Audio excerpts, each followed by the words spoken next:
accueillir chaleureusement Mylène Kéry ce matin.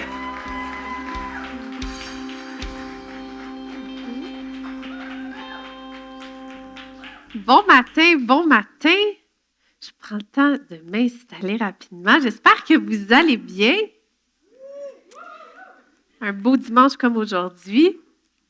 Bon matin à tous. Quelle joie pour moi, quel privilège pour moi d'apporter la parole ce matin, d'être avec vous. Comme pasteur Matthew l'a dit, je suis déjà venue conduire la louange, mais c'est la première fois que j'apporte le message aujourd'hui et je veux remercier pasteur Matthew pour sa confiance envers moi. Merci également à toute l'équipe. Et vous savez quoi? Pasteur Matthew et moi, on remonte à loin. On remonte à très loin. Il faut savoir que Lina, sa maman, c'était ma professeure d'anglais à l'école chrétienne au secondaire. Et non seulement ça, j'étais une des gardiennes, j'espère que sa gardienne préférée, mais j'étais une des gardiennes à Pasteur Matthew et Catherine également, sa sœur. Et Pasteur Matthew avait 4 passions. 4 passions quand je le gardais. La première passion, il y avait la passion des pâtes, comme on les appelait, la passion de la pastina et les croquettes de poulet. C'était très difficile de lui faire manger autre chose. Il y avait la passion du jus de pomme et il y avait la passion, peut-être que des parents vous allez reconnaître, mais une ancienne émission Cornemuse. Je ne peux pas vous dire le nombre de fois que je me suis assise avec lui, avec ma sœur, où on a écouté l'émission Cornemuse avec lui. Mais blague à part, Pasteur Matthew, je suis tellement fière de voir où Dieu t'a amené, voir où tu es rendu aujourd'hui, de te voir mari, de te voir papa maintenant, tout récemment, de te voir pasteur, de te voir chanteur, artiste. Est-ce que vous avez déjà entendu ce qu'il fait? C'est un homme multitalentueux. Est-ce qu'on peut le remercier, lui montrer une main d'appréciation ce matin? Je ne voulais pas passer à côté de l'opportunité aussi de remercier mon papa, Stéphane Kéry, qui est un pilier pour cette Église depuis les derniers mois, les dernières années. C'est mon plus grand mentor, ma plus grande influence. On en a traversé des choses ensemble, papa, et tu es l'une des raisons pour lesquelles je peux me tenir ici devant vous aujourd'hui. Alors, merci, papa, je t'aime de tout mon cœur. Je ne suis pas si je suis la seule qui est comme ça, et j'espère que vous allez me dire que non. Mais est-ce que ça vous est déjà arrivé de vous retrouver dans une situation complètement banale? Vous êtes au volant de votre voiture, peut-être. Peut-être vous êtes en train de faire à manger. Peut-être vous êtes en train de tondre le gazon. Vous êtes sous la douche et tout d'un coup, vous pensez, vous revivez une situation, vous revivez une conversation, peut-être un meeting même au travail. Et là, vous dites, c'est ça que j'aurais dû dire. C'est ça, j'aurais dû faire, c'est comme ça que j'aurais dû réagir. Dites-moi que je ne suis pas tout seul dans ce lieu. Merci beaucoup, je vois vos mains. Mais non seulement ça, on dit à voix haute ce qu'on aurait voulu répondre. Est-ce que je suis la seule? On dit à voix haute comme si ça allait changer quelque chose. Et moi, des fois, je regarde mon mari parce qu'il tond le gazon, évidemment, à la maison, mais on a un grand terrain. Puis des fois, ça peut y prendre jusqu'à 2 heures avec le tracteur de passer, justement, de tondre le gazon. Et des fois, je le vois se parler à lui-même, puis je dis, « My man, j'ai marié le bon. Il se parle à lui-même, il remijote quelque chose, mais des fois, je me dis, peut-être qu'il repense à un argument, un conflit qu'on a eu. Il pense à ce qu'il aurait aimé me répondre, mais ça lui appartient. C'est entre lui et son tracteur. Mais c'est fascinant. C'est fascinant parce qu'on est capable de revivre une conversation, une situation, un meeting qui est arrivé. Alors, peut-être pendant des semaines, pendant des mois, pendant même peut-être des années, alors que l'autre personne a peut-être même complètement oublié que cette conversation, cette situation a eu lieu. Mais nous, par contre, on rumine. On rumine et non seulement ça, parfois on porte le poids de la blessure qui vient avec cette situation, avec cette conversation ou même avec ce meeting. Imaginez les ravages et les blessures que peuvent laisser justement les grandes épreuves de la vie, les grandes blessures de la vie.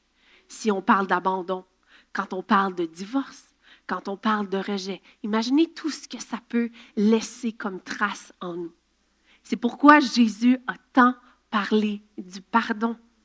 Parce qu'il sait qu'une blessure qu'on refuse de relâcher finit par emprisonner celui ou celle qui la porte.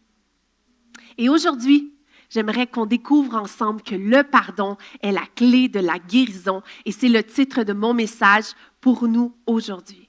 Et j'aimerais vous lire ce que j'ai écrit.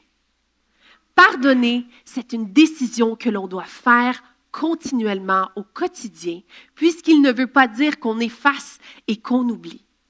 Le pardon veut dire qu'on se libère de quelque chose qui nous rend captifs.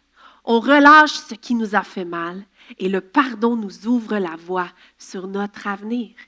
Et on voit que Jésus revient constamment sur le pardon dans la Bible.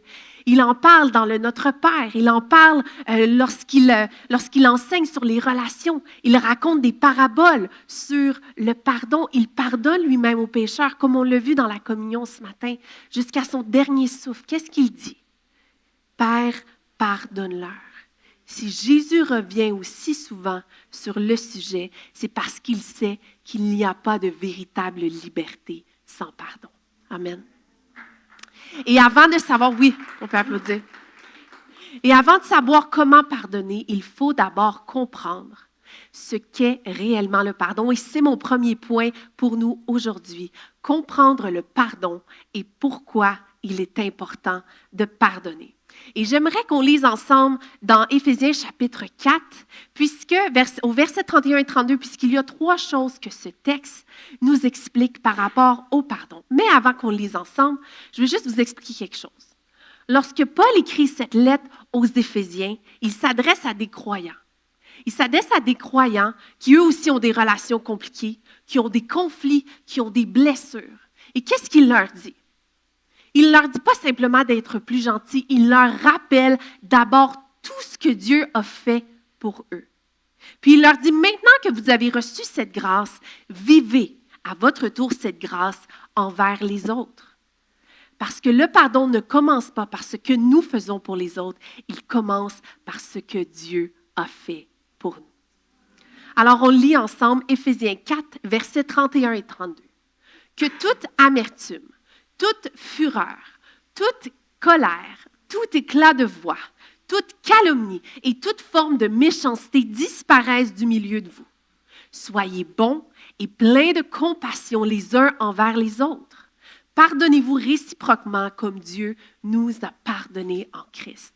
C'est quoi la première chose ici que Paul nous dit? Il nous dit pourquoi il faut pardonner. Parce qu'il cite tout ce qui se produit quand on a du non-pardon. Amertume, fureur, colère, éclat de voix, calomnie, méchanceté, haine, paroles blessantes, toutes des choses qui se développent en nous quand on retient le pardon et quand on a du non-pardon dans nos vies. Deuxièmement, qu'est-ce que le texte nous dit? On regarde. Soyez bons et pleins de compassion les uns envers les autres. Il nous dit ce qu'est le pardon. Le pardon, c'est choisir d'étendre la grâce à ceux qui nous ont fait du mal, même s'ils ne le méritent pas. Pardonner ne signifie pas d'excuser ou de justifier le comportement de la personne qui nous a offensés.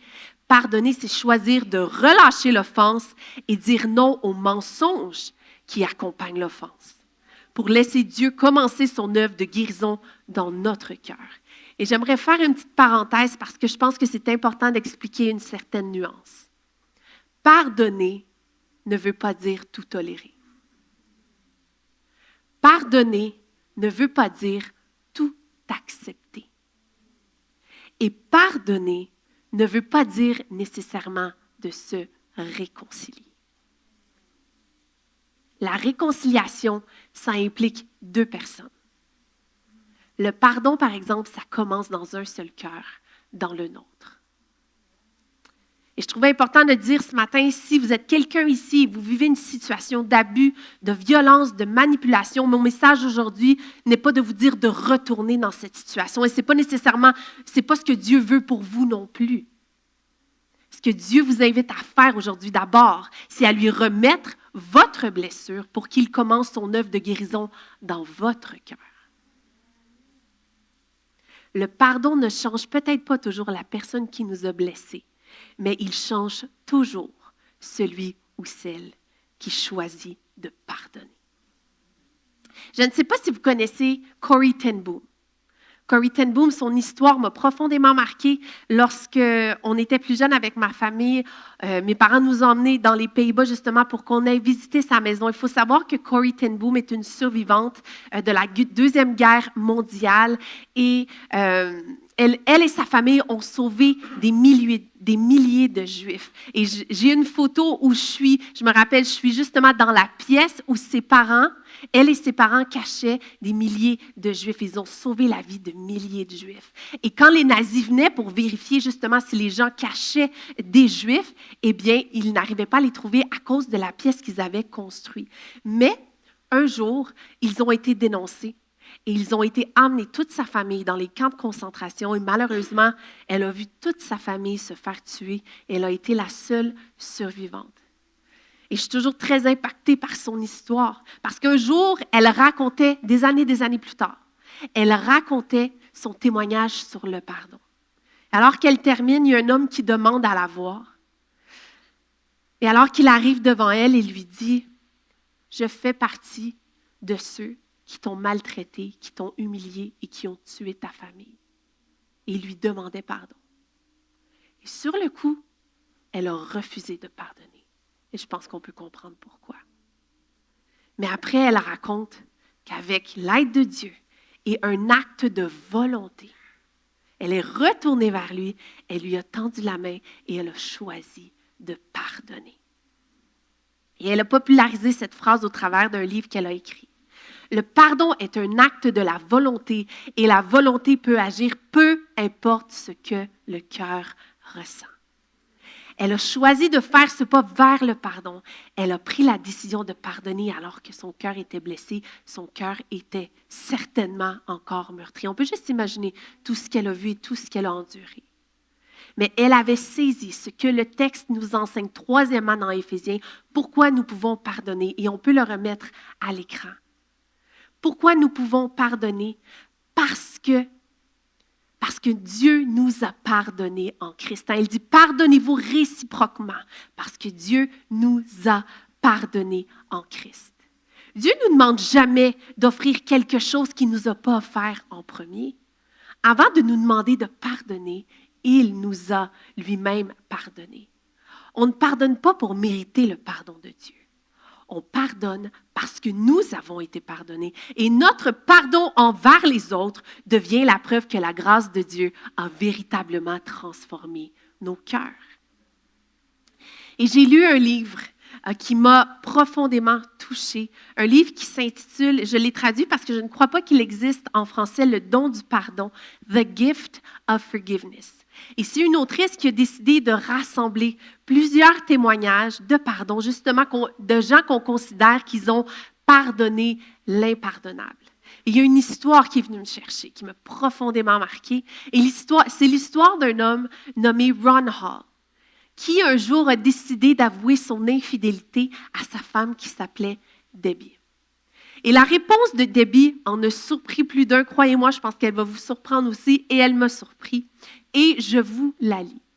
Elle a dit, « Si tu me promets de ne jamais recommencer, je te promets de ne jamais revenir sur cette situation. » Elle lui a dit, « Tu ne vivras pas sous condamnation. Nous allons reconstruire nos vies ensemble.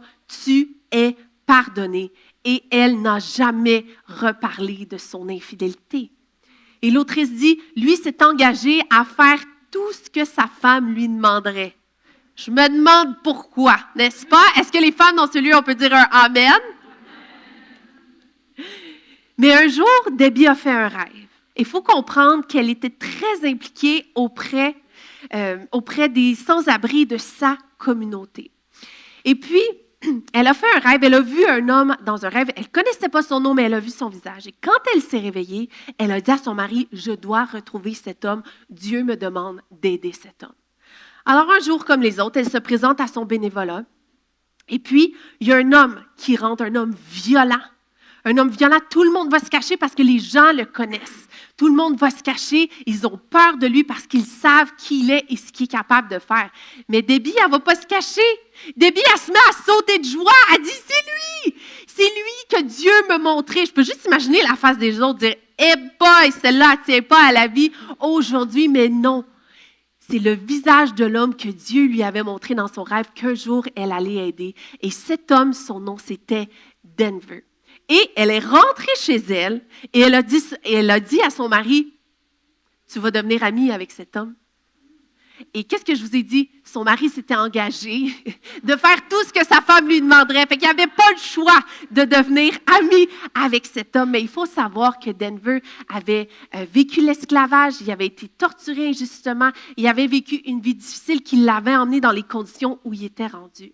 Mais Debbie avait la conviction Denver et son mari Ron allaient devenir proches, allaient devenir tissés serrés et qu'ensemble, ils allaient avoir un impact. Et justement, je vous évite certains détails par question de temps, mais après péripéties, après persévérance, ils sont devenus amis, ils sont devenus très proches et malheureusement, Debbie est tombée malade d'un cancer. Et alors qu'elle sentait que sa vie tirait à sa fin, eh bien, elle tenait bon pour être sûre que Ron et Denver allaient être capables de poursuivre l'œuvre qu'elle avait commencée auprès des sans-abri. Elle voulait qu'ensemble les deux portent le flambeau. Elle savait pourquoi Dieu lui avait donné ce rêve. Et malheureusement, Debbie est décédée, mais c'est exactement ce qui est arrivé. Ron et Denver ont porté le flambeau ensemble et ils ont amassé des millions de dollars pour les sans-abri aux États-Unis. Et voici ce que Ron dit dans une entrevue. Sa décision de me pardonner a changé ma vie, celle de Denver et celle de millions d'Américains aux États-Unis. Debbie a mis en application ce que Paul nous enseigne. Elle a choisi de relâcher l'offense. Même si certainement son cœur lui disait autre chose. Mais comme Corrie ten Boom l'a cité, elle a choisi de faire cet acte de volonté, peu importe ce que son cœur ressentait. Elle a choisi de relâcher l'offense, de laisser place à l'œuvre de la guérison divine. Et moi, je vous résume l'histoire en quelques lignes. Mais ne croyez-vous pas que Debbie, les mensonges qui viennent avec l'offense sont venus plus souvent qu'autrement cogner à la porte de son cœur? Hein? Ne croyez-vous pas que la douleur qui accompagnait la trahison de son mari qu'elle avait vécue, que des fois elle pouvait le regarder et dire « Je ne peux pas croire qu'il m'a fait ça ». Vous ne croyez pas qu'elle avait peut-être 1001 questions qui pouvaient revenir la hanter? Je suis sûre que c'est peut-être juste mon mari et moi que les couples ici à l'Église Le Contact, vous faites abstraction à la règle. Vous n'avez pas de conflit, vous n'avez jamais de chicane, pas de différence. C'est harmonieux dans votre couple, tout va toujours bien. Mais non, la réalité d'un couple, c'est quoi? On a des différends. On a des hauts, on a des bas, mais c'était la même chose pour eux. Ils étaient humains, eux autres aussi. Et dans leur humanité, vous ne croyez pas à quel point des fois Debbie pouvait avoir mal et qu'elle devait se rappeler qu'un jour, elle avait pris cette décision de pardonner et qu'elle devait renouveler son pardon au quotidien. Parce que vous l'avez certainement vécu comme moi. Vous avez certainement vécu des offenses. Vous avez certainement vécu des blessures, puis il y a des mensonges qui reviennent. Des mensonges comme « tu t'en remettras jamais ».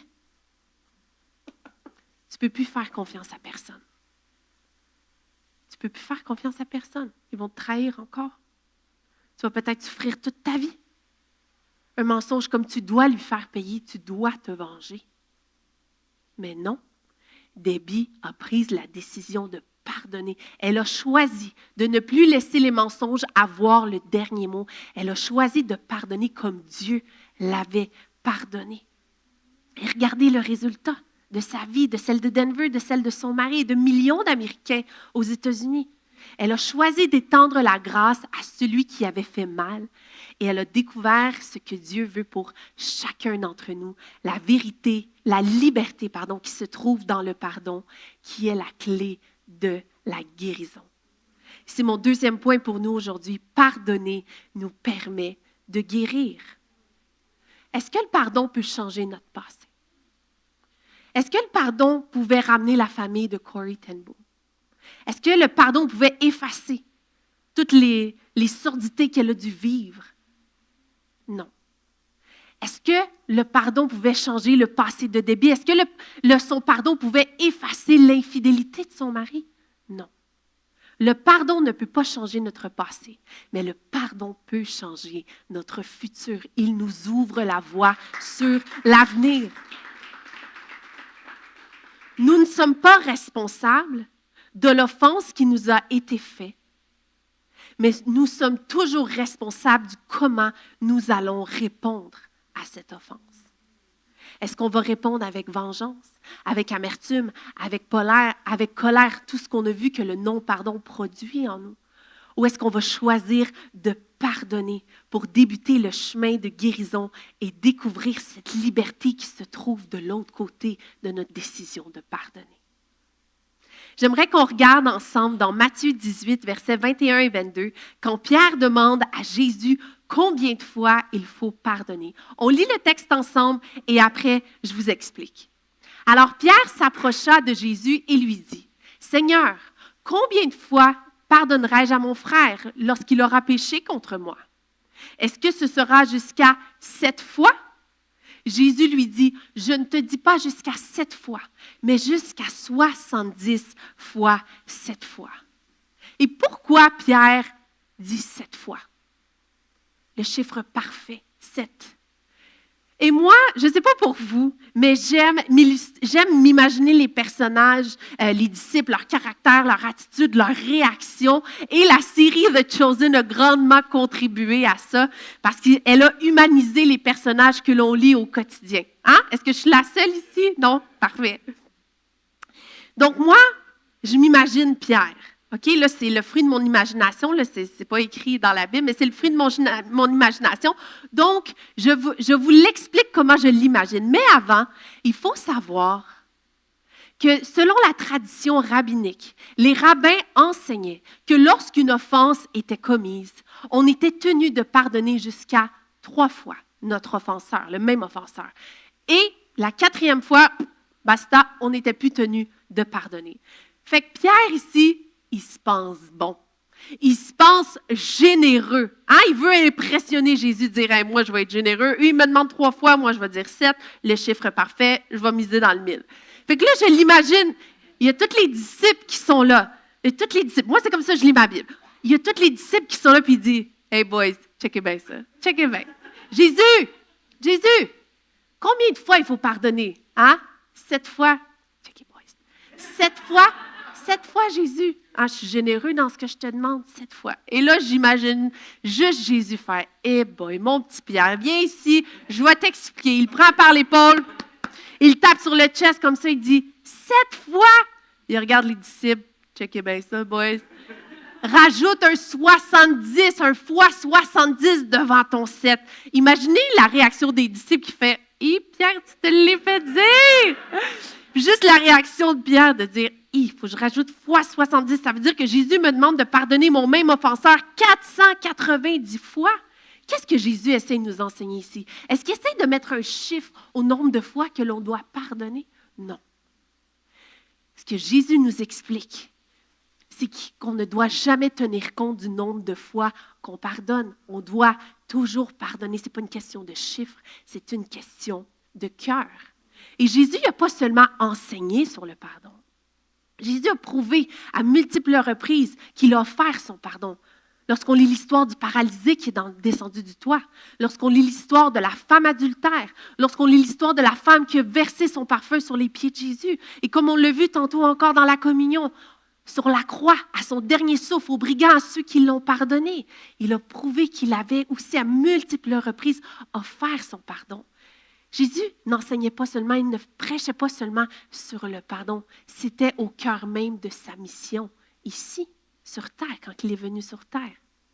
Et peut-être que vous m'écoutez ce matin et vous dites, Mylène, c'est bien beau, je suis d'accord avec ce que tu dis. Moi aussi, un jour, j'ai choisi de pardonner, mais pourquoi ça fait encore mal? Pourquoi ça fait si mal? Quand je revis certaines choses, quand on mentionne certains noms, des fois quand je vais dans un certain lieu, quand je vois une certaine date arriver, ça réveille quelque chose en moi, mais pourtant j'ai pardonné. Est-ce que ça veut dire que mon pardon n'est pas sincère? Est-ce que ça veut dire que je n'ai pas réellement pardonné puis que je retiens encore quelque chose si ça me fait autant mal? Mais il y a une distinction importante à faire. Lorsqu'une blessure nous atteint, il y a 2 réalités. Il y a d'abord ce qui est arrivé, la réalité des faits. Les faits de ce qu'on a traversé. de l'offense qu'on a subie, de la blessure qu'on a subie. Mais ensuite, il y a l'impact que cette blessure a laissé. Les faits, pardonner les faits, c'est prendre la décision d'obéir au commandement de Dieu. C'est dire, je renonce à la vengeance, je remets cette personne entre les mains de Dieu et cette décision peut être prise aujourd'hui puisqu'elle n'est pas basée sur nos sentiments, elle est basée sur un acte de volonté de pardonner. Mais après, vient la réalité de l'impact.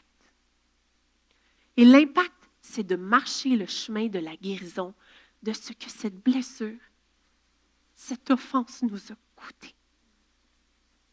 Parce que l'offense, la blessure, ça coûte toujours quelque chose. Peut-être qu'avant, vous étiez quelqu'un qui faisait confiance à tout le monde.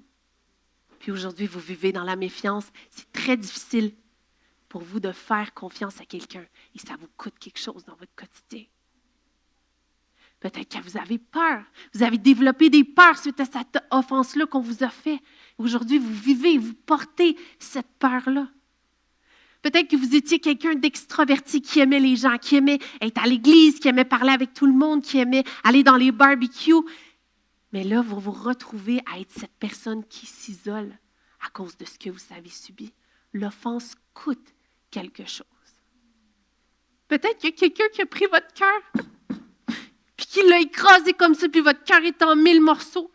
Puis là, vous êtes dans ce cheminement de dire, je dois recoller tous les morceaux de mon cœur ensemble alors que cette personne a commis cette offense-là envers moi. Est-ce que je vais même y arriver un jour? Peut-être que vous faites des cauchemars à répétition. Parce que vous revivez continuellement cette offense, cette blessure. Peut-être que c'est une vie complète qui a été éclatée, non seulement la vôtre, mais celle de vos enfants également. Alors la douleur qui revient, ce n'est pas nécessairement parce que vous n'avez pas pardonné, c'est parce que Dieu est encore en train de guérir l'impact de cette blessure et c'est pourquoi on a besoin de renouveler notre pardon au quotidien, de se rappeler qu'un jour on a choisi de pardonner. Peut-être qu'à l'inverse, par exemple, vous dites, moi, c'est impossible de pardonner. Là, tu ne sais pas ce qu'on m'a fait. C'est pas la manière dont je me suis présentée ici ce matin, puis ce que je porte dans mon cœur depuis peut-être récemment, mais peut-être depuis des années. Puis vous dites, je dois fabriquer un pardon. Des fois, je me dis, il faut que je fabrique un pardon. Je sais que Dieu me demande de pardonner, mais est-ce qu'il y a une formule magique? Est-ce qu'il y a des choses que je dois mettre ensemble, additionner ensemble pour que, pouf, je me serre les dents vraiment fort, puis le pardon va arriver. Regardez bien ceci. Le pardon ne commence pas en nous. Le pardon naît dans le cœur de Dieu. Il coule vers nous, puis coule de nous pour atteindre ceux qui nous sont blessés. Nous ne sommes pas la source du pardon, nous en sommes les bénéficiaires et les transmetteurs. Catherine, je vais te demander d'avancer parce qu'on va faire quelque chose ensemble ce matin.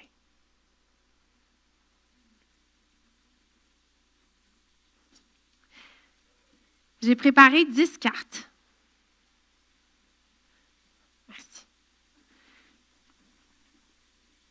J'ai préparé 10 cartes ici. Et sur chacune, il y a une blessure. Il y a une offense qui est écrite. On va les nommer, puis je vais la déposer. Le rejet. Peut-être que tu as été rejeté toute ta vie. Que tu n'as jamais senti comme tu appartenais en quelque part, que tu n'étais jamais assez bon pour être accepté. Et alors que je me préparais pour ce message, ça résonnait dans mon cœur que certains, peut-être, vous êtes rendus dans une église parce qu'un jour, vous avez été rejetés par une autre église. Et vous souffrez et vous portez cette offense. Peut-être que vous avez été trahi. Une personne en qui vous aviez confiance qui vous a tourné le dos et vous portez le poids de cette trahison.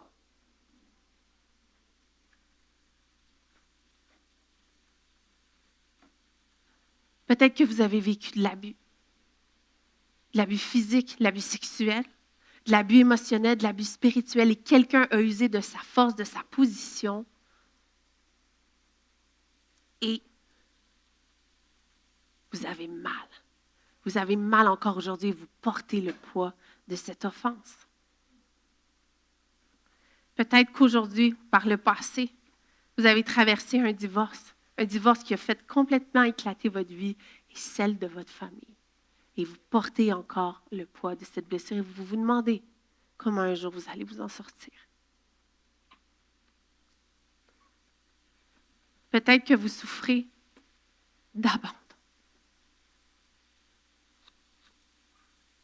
Il y a une personne qui aurait dû être présente pour vous, mais au lieu de ça, il a choisi de partir.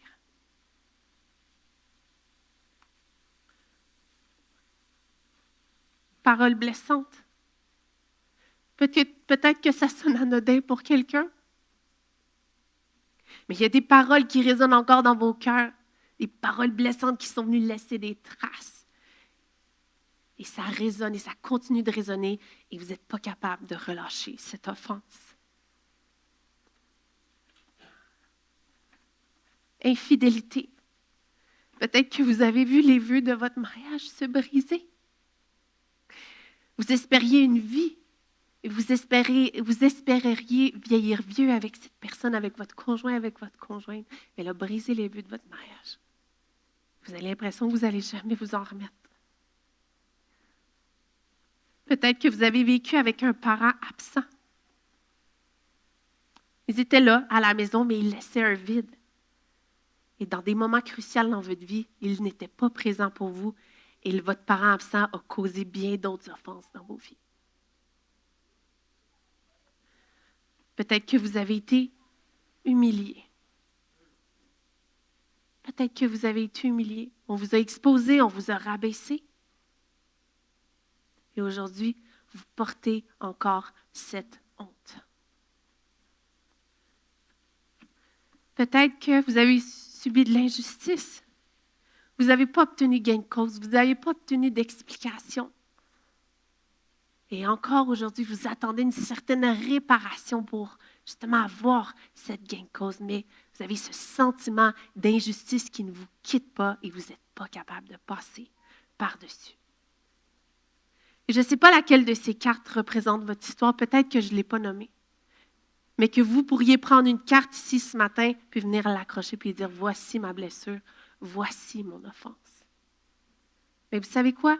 Peut-être qu'il n'y a personne qui sait ce que vous vivez ou ce que vous avez vécu. Mais ça, vous savez quoi? Dieu le sait. Dieu le sait, Dieu connaît chaque chose, il l'a vu, il l'a entendu. Mais ce matin, il t'invite à venir déposer cette blessure entre ses mains. Et dans vos cœurs en ce moment, et croyez-moi, cette semaine, j'ai dû sonder mon cœur aussi. Mais dans vos cœurs en ce moment, je veux vous inviter à sonder, à voir s'il n'y a pas un endroit, s'il n'y a pas une offense que vous retenez. Pas lever la main. Ça vous appartient, c'est entre vous et Dieu. Et dire, oui, Mylène, tu as raison, il y a un endroit dans mon cœur que je n'ai pas pardonné. Il y a quelque chose, il y a une offense que j'ai subie, une blessure que j'ai subie, et je ne suis pas capable de relâcher et de pardonner. Et si la réponse à ma question, c'est oui, mais moi, ce matin, je vais vous inviter à prendre cette décision. Maintenant. Prenez cette décision maintenant de dire, je vais pardonner. Je choisis de pardonner. Peut-être que la pensée qui te vient en ce moment, c'est, ça va, Mylène? Est-ce que tu as une idée de ce que j'ai vécu? Est-ce que tu sais tout ce qu'on me fait subir? Puis toi, comme ça, en un claquement de doigts, tu me demandes de pardonner. Tu me demandes de pardonner quelque chose que je retiens depuis des années, puis j'essaye de me gérer, puis j'y arrive. J'ai construit une vie avec ça. J'ai construit une vie en me mettant des limites, en restant dans mon isolement. Mais je suis dans mon non-pardon, puis je suis bien, puis c'est devenu confortable. Puis toi, ce matin, tu me mets face à mon non-pardon et tu me dis que là, maintenant, tu me demandes de pardonner. Oui. Parce que vous savez pourquoi?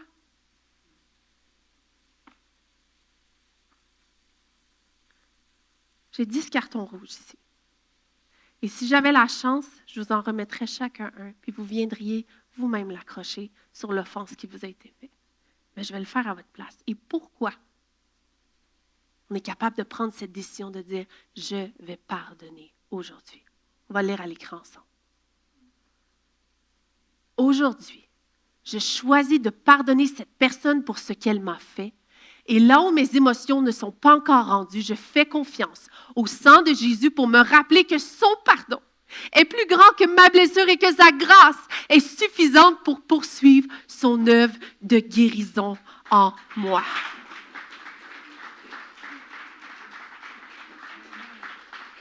Aujourd'hui, je choisis de pardonner cette personne pour ce qu'elle m'a fait, l'abandon, les paroles blessantes, l'abus, le divorce.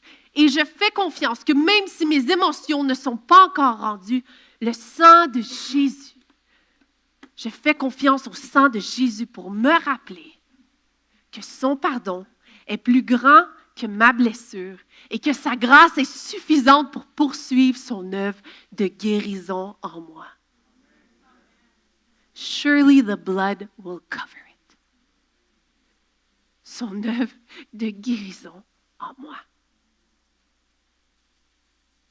Et vous savez quoi? Lorsqu'on regarde au tableau, qu'est-ce qu'on voit? On voit encore les blessures. On ne peut pas les faire disparaître. Malheureusement, les blessures laissent des cicatrices. Malheureusement, les blessures laissent des cicatrices. Mais maintenant, ce n'est plus la blessure qui attire notre regard, c'est l'œuvre de Jésus qui la recouvre. Et je ne prétends pas qu'à partir d'aujourd'hui, la blessure n'existe plus. Non, je déclare par exemple qu'à partir d'aujourd'hui, elle ne sera plus définie par ce qu'on m'a fait, mais par ce que Jésus a fait à la croix pour moi. Surely the blood will cover it. Le pardon naît du cœur de Dieu. Il coule vers nous, puis coule de nous pour atteindre ceux qui nous sont blessés. Nous ne sommes pas la source du pardon. Nous sommes simplement des gens qui avons été pardonnés et qui pardonnons, que nous choisissons maintenant de pardonner à notre tour. Et plus on réalise l'immensité que de la grâce que Dieu nous a faite, ça devient encore plus naturel pour nous d'étendre notre pardon. Et qu'est-ce que 1 Jean 4, 19 nous dit? Ça nous dit, nous l'aimons parce qu'il nous a aimé le premier. C'est pour ça qu'on peut l'aimer, parce qu'il nous a aimé le premier. Eh bien, c'est le même principe avec le pardon. Plus je prends conscience de tout ce que Dieu m'a pardonné, plus mon cœur est transformé pour pardonner à son tour. Esther, je vais t'inviter à venir au piano. Parce qu'en terminant, j'aimerais vous raconter une histoire personnelle sur le pardon. Il y a plusieurs années, j'ai eu à traverser une situation très difficile et j'avais besoin d'un professionnel pour m'aider parce que tout seul, j'en étais pas capable. J'étais entourée par mon église, ma famille, mais tout seul, j'en étais pas capable.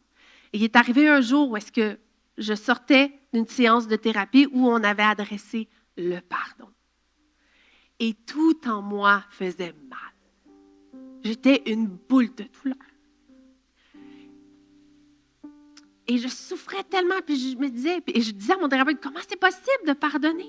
Je suis arrivée dans ma voiture, dans le stationnement, puis je pleurais. Je me disais, c'est impossible que je puisse pardonner. J'ai pris le volant, je suis partie, mais je pleurais tellement et je criais dans l'auto que je me suis arrêtée sur le bord de la route parce que ça devenait dangereux pour moi de conduire. Les gens qui devaient me voir m'ont dit, mon Dieu, celle-là, je ne sais pas à qui elle parle, mais il y a quelque chose qui se passe en ce moment, elle vit quelque chose. Puis je me suis arrêtée sur le bord de la route, je ne sais pas combien de temps qui s'est écoulé, mais je criais à Dieu, comment c'est possible que je pardonne cette personne après ce qu'elle m'a fait? Tu es en train de dire que je dois l'aimer comme toi, tu l'aimes. Tu es en train de me dire que je dois donner un pardon comme toi, tu m'as donné ton pardon. Puis la réponse que Dieu m'a donnée, c'est comme s'il était assis là dans le banc passager puis qu'il me le soufflait à l'oreille. Il m'a dit, Mylène, pourquoi tu es capable de pardonner? Parce qu'elle, je l'aime autant que toi. Tu n'es pas plus précieuse à mes yeux qu'elle. Je t'aime autant que je peux l'aimer, elle, et peu importe ce qu'elle a fait, peu importe ce que tu as fait, je vous aime autant, tous les deux.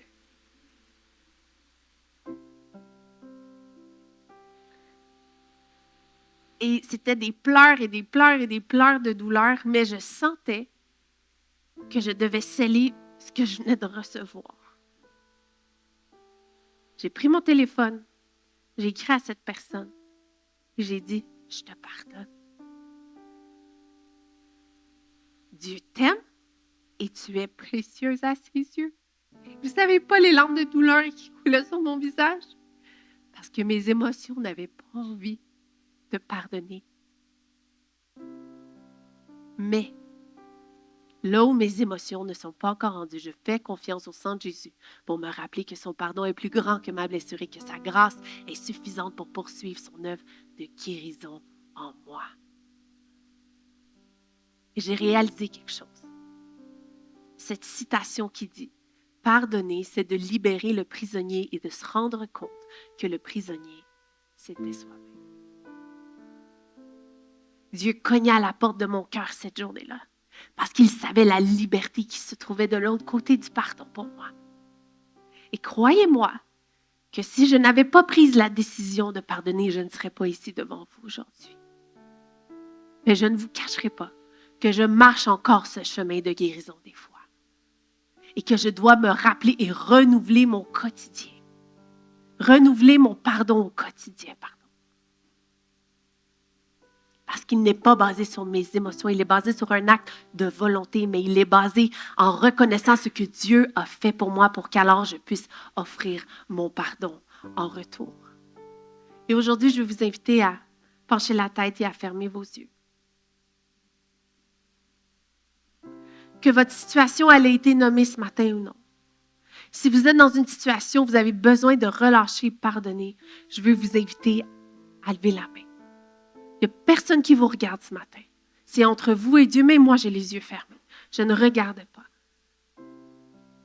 Et je crois que Dieu vient cogner à la porte du cœur de plusieurs ce matin. Et que vous avez besoin de dire, Seigneur, je reconnais que j'ai besoin de pardonner le même pardon que toi, tu m'as accordé pour mes fautes et mes manquements. C'est ce pardon que je veux qui coule de moi pour la personne qui m'a blessée. Mais j'ai besoin de toi. Je reconnais que j'ai besoin de toi.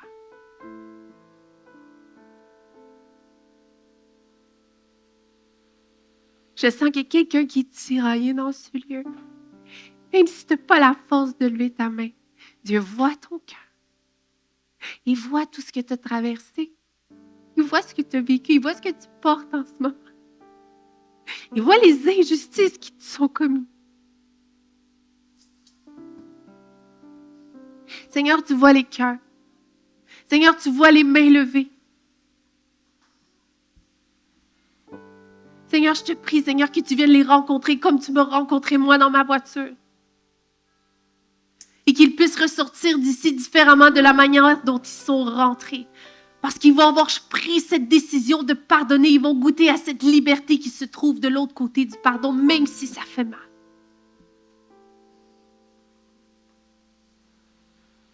Merci, Seigneur, pour ton pardon à la croix. Merci pour ton œuvre qui couvre chacune de nos blessures, chacune de nos offenses, pour que nous puissions à notre tour offrir le pardon que toi, tu nous as offert en premier. Seigneur, je te remets chaque personne, chaque cœur entre tes mains. Et je te prie qu'à partir d'aujourd'hui, et même demain, et mardi, mercredi, les semaines qui suivent et les mois qui suivent, que tu puisses les accompagner alors qu'ils marchent l'impact de ce que cette offense leur a coûté, mais alors qu'ils saisissent aussi la liberté qu'il y a dans ce pardon. Et qu'ils saisissent tout ce que tu as fait pour eux. Mais aussi qu'ils puissent, avec toi, renouveler ce pardon au quotidien et marcher dans cette liberté. Seigneur, merci pour qui tu es et tout ce que tu fais. Où serions-nous sans toi? Et où irions-nous sans toi? Est-ce qu'on peut acclamer le Seigneur pour qui il est, pour tout ce qu'il fait?